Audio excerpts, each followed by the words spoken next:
Bismillahirrahmanirrahim. Assalamualaikum warahmatullahi wabarakatuh. Bapak-bapak, ibu-ibu, mas-mas, mbak-mbak, khususnya adik-adikku sekalian yang dirahmati Allah dimanapun Anda berada. Kembali di Iip Channel bersama saya, Iip Wijayanto. Kali ini kita akan membahas tema 2 tanda mantan yang serius tidak mau kembali kepadamu. Nah, jadi ada 2 tanda ya. Yang pertama, perpisahan itu terjadi, mantan segera memilih pengganti kita. Kalau dia mengkhianati kita, dia sudah jalan bersama orang ketiga. Maka setelah perpisahan itu terjadi, dia segera memamerkan orang ketiga kemana-mana. Di media sosialnya setiap hari isinya cuma dia bersama orang ketiga. Dan tidak berhenti cuma di pameran itu saja, tetapi mereka melangkah ke jenjang yang lebih serius. Memamerkan foto mantan berkunjung ke rumah orang ketiga, diperkenalkan dengan keluarganya. Memamerkan foto ya, si orang ketiga datang berkunjung ke rumah mantan juga diperkenalkan dengan keluarganya. Memamerkan foto keluarga orang ketiga, keluarga mantan ketemu ya bersama-sama. Kemudian memasuki jenjang yang lebih serius lagi, lamaran dan menikah. Nah, ya, itu tanda yang paling serius ketika mantan betul-betul tidak mau kembali kepada kita lagi, dengan tidak hanya memilih pengganti kita, tetapi dia menikah dengan pengganti kita itu. Kemudian tandanya yang kedua. Nah, ini yang paling penting. Tapi sebelum kita bahas tandanya yang kedua, jangan lupa yang belum subscribe untuk memencet tombol subscribe dan menyalakan lonceng notifikasi agar Anda selalu mendapatkan pemberitahuan video-video terbaru dari channel kesayangan kita ini. Dengan subscribe, doa-doa kita selalu terhubung sehingga kita selalu bisa berdoa bersama-sama ya. Dan jangan lupa subscribe itu gratis ya. Nah, ciri atau tanda yang kedua setelah menikah, mereka memiliki anak atau keturunan. Tidak cuma satu, anak yang pertama lahir dilanjutkan anak yang kedua. Anak kedua lahir dilanjutkan anak ketiga dilanjutkan anak keempat, dan seterusnya.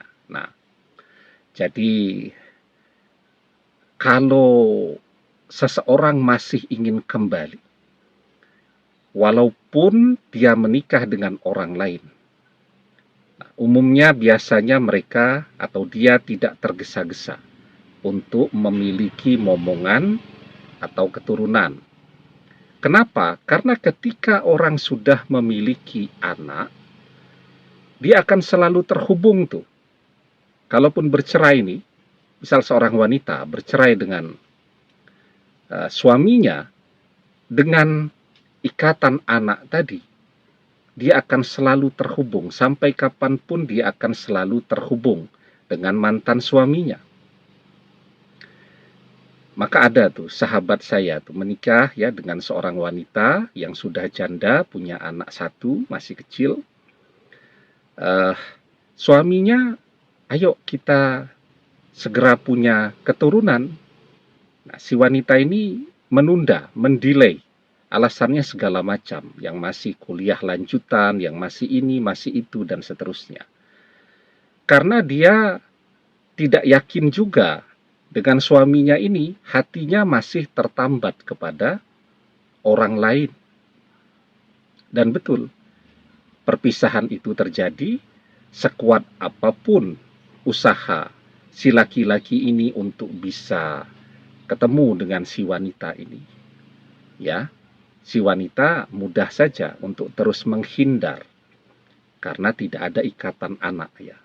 Jadi dengan mantan suaminya, dia betul-betul sudah tidak peduli, sudah dia lupakan, dan seterusnya. Nah, jadi ketika yang kedua ini, mantan, segera punya momongan, keturunan, dan diikuti 1, 2, 3, 4, dan seterusnya, keturunannya banyak, anaknya banyak, nah itu adalah tanda di mana mantan serius memang tidak ingin kembali kepada kita lagi. Nah, sekarang bagaimana dengan kita? Ada dua pilihan kan? Segera belajar untuk melupakan dan mencari pengganti mantan. Itu yang terbaik. Ya. Walaupun ada yang kedua. Walaupun dia sudah melihat mantan terus sudah punya keturunan 1, 2, 3, 4, 5, masih terus mencintai. Ada yang seperti itu. Nah, ini mesti yang komen nih bilang, sudah lupakan, dia sudah melupakan. Nah, itu kan. Tapi memang ada orang-orang yang seperti itu. Kalau yang kedua ini bagaimana terus? Ya satu-satunya yang bisa dilakukan cuma berdoa. Berharap ada keajaiban yang akan mempersatukan dia dan mantannya kembali. Tapi berat kan itu. Jadi ayah tiri. Satu anak saja sudah berat, apalagi anaknya 5. Ya, begitu. Nah, jadi tentu itu sesuatu yang berat, ya. Tapi kalau bisa dijalani dengan ikhlas ya baik juga, ya. Nah, sekarang yang bisa dilakukan adalah berdoa, menunggu keajaiban terjadi. Dan sesungguhnya kalau orang masih mau berdoa, akan ada jalan, ya.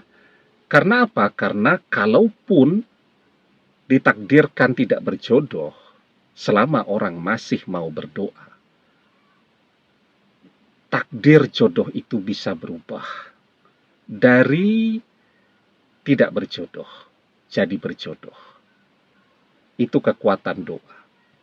La yaruddul qada'a illa doa. Tidak ada yang bisa mengubah takdir kecuali doa. Nah, jadi apa yang bisa dilakukan? Berdoa. Melanjutkan hidup. Ya, mempersiapkan segala sesuatunya dengan sebaik-baiknya. Kalau memang mantan ini yang terbaik untuk hidup kita fid dunia wal akhirah, akan ada jalan untuk dipertemukan kembali dengan kekuatan doa. Kalau bukan yang terbaik, maka insya Allah akan ada pengganti yang lebih baik dari mantan. Demikian, semoga bermanfaat. Wallahu a'lam bissawab, billahi taufik wal hidayah. Assalamualaikum warahmatullahi wabarakatuh.